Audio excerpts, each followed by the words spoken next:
Hello and welcome to another episode of Encounters with Professor Carroll. I'm Hank Reynolds and this is Professor Carroll. Yes. So what are we talking about today, Carroll? Well, I've just come back from a few days out in San Luis Obispo at the SLOCA, San Luis Obispo Classical Academy, which was a glorious school and wonderful people. We had a summit and some talks and workshops and a lot of ideas. And so my head is actually spinning on that level with so much that went on there. But on the plane coming back, because of things that were discussed in that conference, I found myself thinking about what we might call just moments in your life when you changed your understanding in a very large way about something important. And you, in a way, opened up a new room, rethought, changed courses, something that defined the new direction or your new level of understanding. But you're talking about an event that has to do with music, right? Well, what's in my mind today, what was being evoked from us was, in that case, it was in terms of reading and understanding of ideas, etc. But I thought about it in terms of music. Were there moments in my life when I changed course and saw and heard and felt music very differently? Okay. What do you think of that idea? Was there such an event? Oh, yes. Well, tell us about it. Me? Sure. Are you going to be thinking up one too? I'll try to think of one while you're doing it. Okay, well, I bet you have lots too, because you were even more involved in so many ways, in so many other kinds of music beyond just playing the piano. I say just playing the piano, but just playing the piano. How's that? Okay. Well, I mean, the big moment for me, in terms of how I heard music and entered into it, came in college. I was probably a junior. There was a performance that I was asked to turn pages for, okay? And you may, that sounds simple, right? You walk out, you've got an ensemble, and you're going to be turning pages with the pianist, right? Right. And so the performers were esteemed, you might call them senior artists. The two that I remember were Walter Roberts and on piano, an extraordinary pianist, a long career teaching and performing, and Fritz Mogg at cello, and the violinist equally esteemed, but I don't remember. And they came to play chamber music at the college at Hollins. The first half was the Beethoven Archduke Trio, a late Beethoven work that is utterly sublime, and then Ravel's Trio for piano, violin, and cello that is even more sublime. Okay, neither of these works did I know, and I remember my teacher saying, you might want to check a score out for the library, from the library, right? And get to know them before the performance. Mm-hmm. Well, of course, do we take the advice of our teachers always? Not always, no. No, you probably would have done it. You'd have gone and, probably knowing you would have, would you have? I don't know. It's hard to put myself in that particular situation. I would have thought about it at least. You would have thought about it. I Right. checked him out and took him and, tossed him somewhere, right, in the car in the back seat. So I trotted into the rehearsal. I was told that there would be a rehearsal. I was a little surprised because I read music, very well. I mean, I don't need to really, but rehearse, do I? It was okay, but it surprised me that they had insisted I be there for a very long rehearsal, planning like 3 hours. I thought, okay, I'm going to do it. I walked in. You got to understand, this is late 70s, so I have on late 70s clothing, which is, well, you don't know what that means, but it included things like dangle bracelets, okay?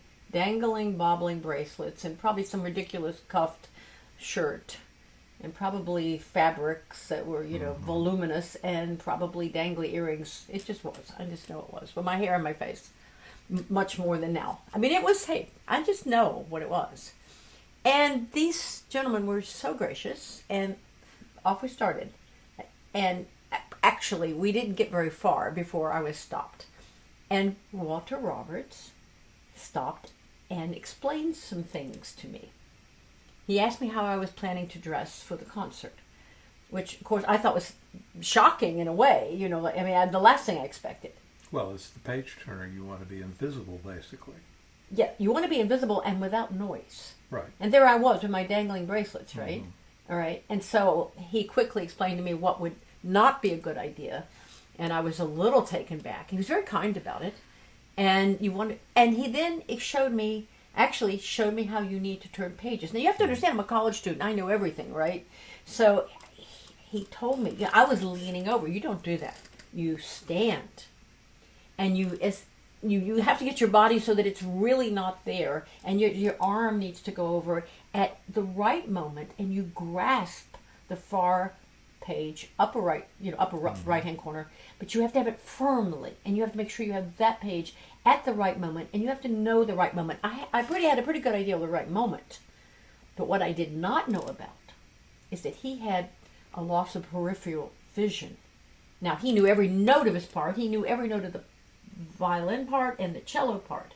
But as you know, with chamber music, you keep the scores. But even if you know it all by memory fabulously, chamber players keep the musical scores. Right, as a general rule. And that is because, why would they do that? Tell me. No, you know exactly why. I just think, from a musical standpoint, why is there a sense that you keep the scores? Well, so that you see all of the parts that are involved, because everybody's exposed. Mm-hmm. And what other reason? Well, you need to be prepared too, that because not always everything goes perfectly. Of course not. That's true in any performance. Yeah, but if you're solo, Right. And I think partly too, it's a sense of enjoying what the others are doing too. When you're watching and hearing, and they're right there, you're sort of, bringing it all off the page. It's so beautiful. So at any rate, so this meant that he needed to have the left side of the page directly in front of his eye, and then I would need to scoot the score. So you had to move the book. I had to move the book and then turn the page and then move it back. And so we practiced it, and I had to get up silently. I'm not very silent in general. Don't laugh. Stop. He's laughing. If you're not watching this, if you're just listening, he's laughing. He did a great face. But I'm not a quiet person, and I'm not a really graceful person in those ways. Like, the swan-like thing that you would like to think would happen. So he had me practice a lot.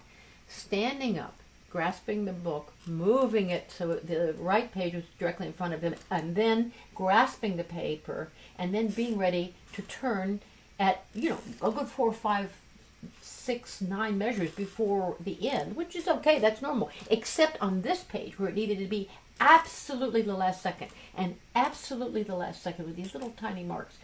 I bet 15 minutes went by with the other 2 players calmly waiting on this rehearsal. Which, it might have only been 5 minutes. No, it was more than 5. Until he was satisfied that I could do it. And of course, from that point on, I was terrified, right? Well, yeah. I would imagine with that much pressure on you. Well, well-deserved pressure, too, by the way. Because Right. it had never, I don't know. I'd done this before. Not on this level. Not with music of this level. Played at this level, okay? And performers of that level. Oh my goodness, these musicians. I can't explain to you what happened on that stage. So we did do there was at least 2.5 to 3 hours that they rehearsed. Even though they know it exquisitely and have performed it over and over and over. And I left there a wreck. I went home.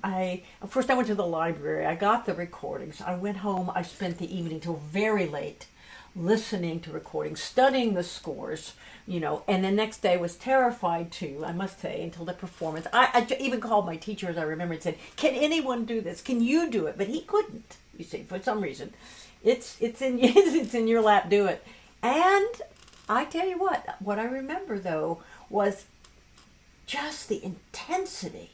Okay, the intensity of being completely to the side and yet responding, to every sound and trying to be ahead of every sound. And those pieces went into my brain and my heart on a level that truly, certainly no chamber music had ever done before. And I will still say they are 2 of the most important pieces in my life. And I did okay, apparently, because at the very end, when we were backstage and it was over, Walter Robert said something very simple, but that was a very nice job. Oh, I beamed. So that's a long time ago. And that memory is still just so strong in my heart. And what did you learn from that other than the chamber music of Beethoven?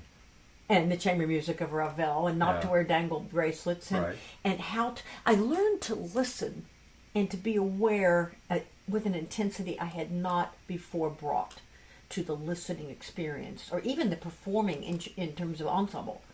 I mean, I listen like that probably when I play the solo works, but then you're involved with the physicality. When you're playing a Beethoven or Prokofiev sonata, you're so, you're thinking fingerings, you're thinking everything, pedaling, and you're listening. But this, I wasn't playing anything. I was simply listening and trying to be ahead in listening. That's a very different skill. But you're a music theorist. You do that all the time. Right, and that's one of the benefits of being a music theorist is you don't have the pressure of performance. You can take your time. You can go through the pieces. You're listening.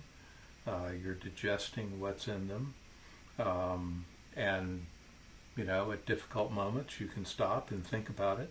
It doesn't just keep going. We have the luxury of not turning the page. And saying, well, let's look at this a little more closely. So there's some there's some benefit in taking that more analytical approach as opposed to the tactical and physical approach to music. But I think just trying to remember some experience, I think my attitudes toward music changed a bit when I stopped playing piano and started playing French horn. Oh, I bet.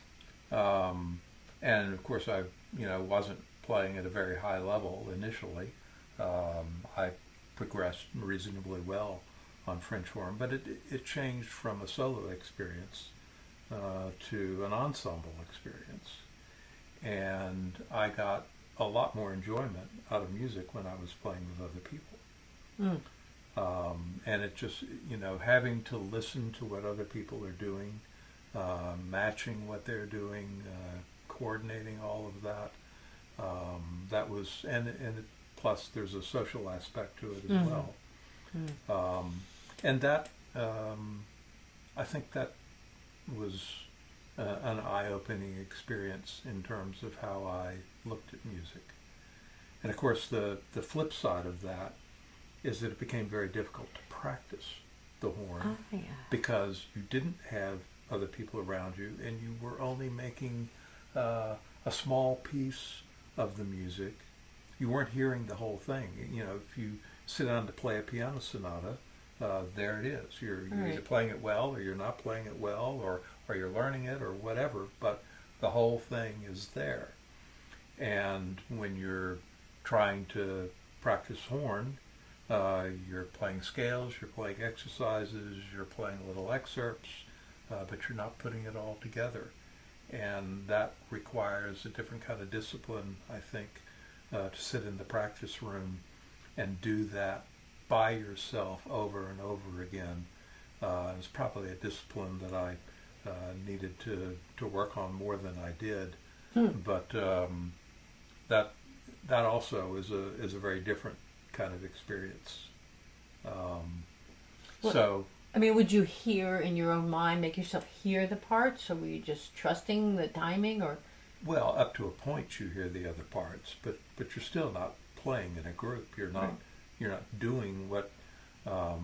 You're getting the skills, the physical skills, to play what needs to be played when you get with the group, but you don't have the feedback. You don't have the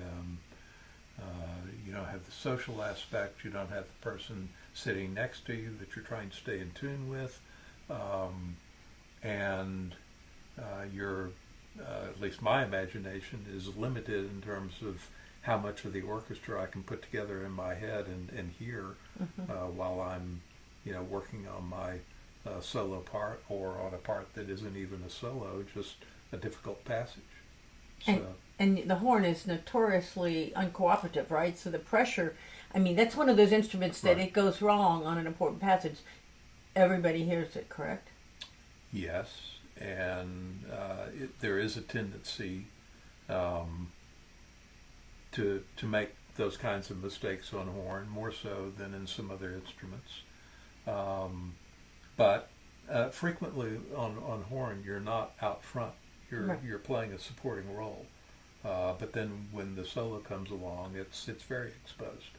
Uh-huh. So, I mean, if you're playing violin, you're playing in a group. If you're playing solo violin, you're very exposed.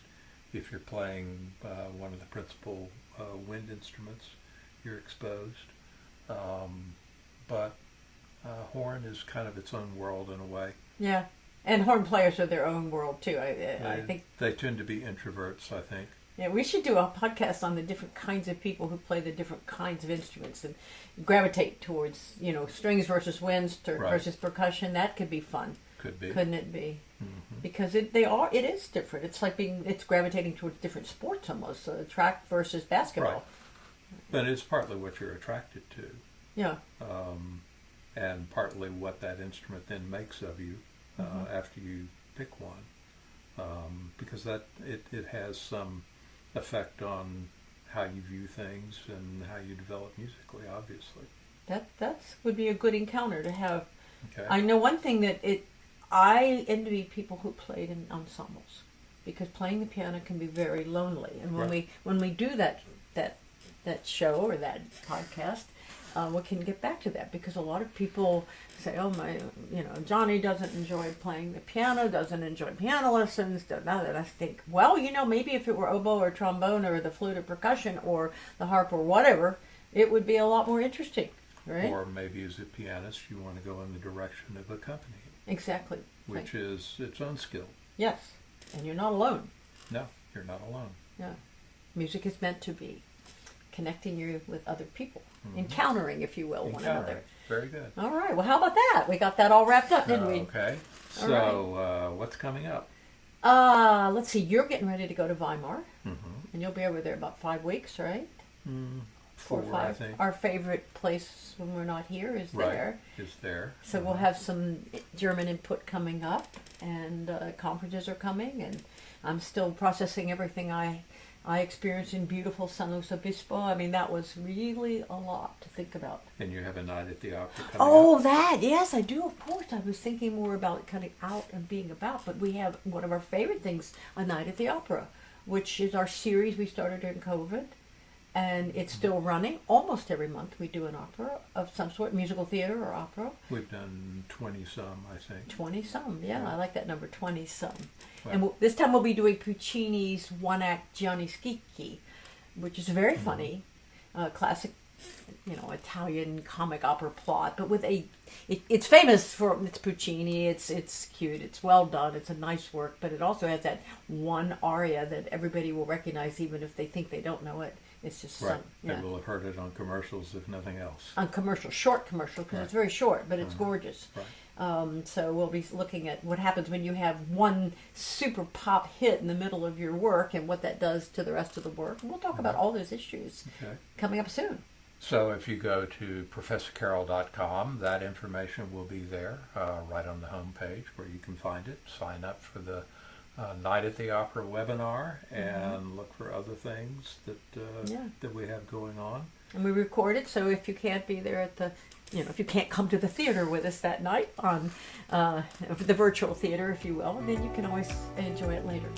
Very good. Well, thank you. Thank you. And with that, we'll say goodbye. Bye-bye.